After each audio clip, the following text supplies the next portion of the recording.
წელს პირველად გამოვაცხე პასკა.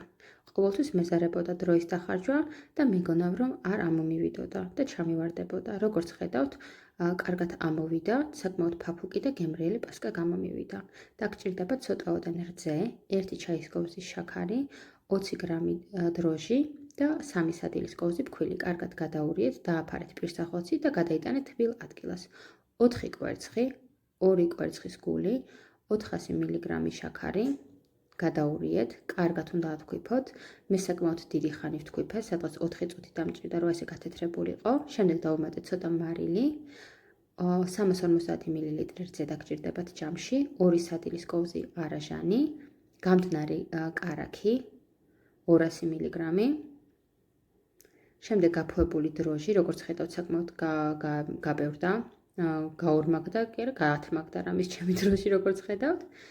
1 ჩაის კოვზი დარიჩინი, ილი, მუსკატის კაკალი, მიხაკი 9 ჩაის კოვზი გავუკეთეთ, 1 პაკეტი ვანილი, გახეხილი ლიმნის ცედრა, გაწურული 1 ლიმნის წვენი და ჯამში დაგჭირდებათ 1 კილო ფქვილი. ფქვილი სასურველია გაცრათ და ეტაპობრივად დავუმატოთ. მე ვინაიდან ხელის დასრვა არ მიყვარს, ეს ეტაპი მიქსერით გავაკეთე. ნელ-ნელა გავცერი და ეტაპობრივად დავუმატე ფქვილი, როგორც ხედავთ. უბრალოდ მიქსერს ჯოხები შევუცვალე. შემდეგ დავასვენე 1 საათი, ცოტა რომ გაფუვდა, ზეთიანი ხელთათმანით გადავზილე და კიდევ დავთოვე გასაფუებლად, სადღაც 2 საათი. შემდეგ ისევ ზეთიანი ხელით გადავიტანე ფორმებში, ქაღალდის ფორმებში უნდა მოათავსოთ, სადღაც 1/3 რომ დაფაროს. 9 კილოიანი 6 პასკა გამომივიდა. 4 უქიშმიშო გავაკეთე. შემდეგ 6 ცალი პაწაწუნები გავაკეთე ბავშვებისთვის. დარჩენილ მასას დავუმატე ქიშმიში და 2 პასკა ქიშმიშიანი გავაკეთე. კიდევ დავასვენე.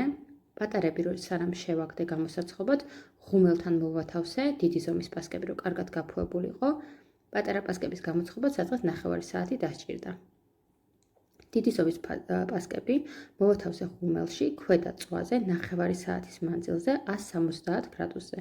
შემდეგ დავუგელი ცეცხლი, 150 გრადუსზე დავაყენე ზედა ქვედა წვაზე და გამოსყო 15 წუთში.